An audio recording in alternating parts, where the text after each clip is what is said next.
Number 1. Okay, வெளியில இருக்க out side ஏர், அந்த கண்டாமினேட் ஏர் வந்து உள்ள வந்து வராது. செகண்ட் விஷயம் என்னன்னா, இப்போ நீங்க ஒரு ஷாஃப்ட்லயோ இல்லைன்னா வந்து ஒரு சீவேஜ் லைன்ல கனெக்ட் பண்ணிருக்கும் போது அதில் சின்ன சின்ன இன்செக்ட்லாம் ஃபார்ம் ஆகிறதுக்கான சான்சஸ் இருக்கு. அந்த இன்செக்ட்ஸ் இல்லை காக்ரோச் அந்த மாதிரிலாம் வந்து இது வழியா வந்து உள்ள வந்து உங்களோட யூனிட்டுக்கு வராது. ஸோ 2 விதமான அட்வான்டேஜ் இருக்கு அந்த யூட்ராப் போடுறதுக்கான பாசிபிலிட்டிஸ். சரிங்களா?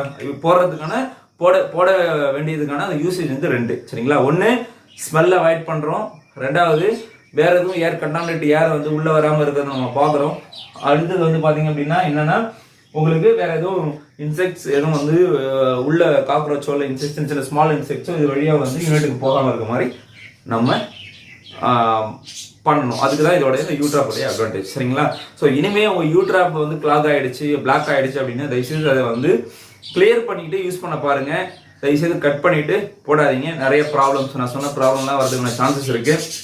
நிறைய பேர் இந்த மாதிரி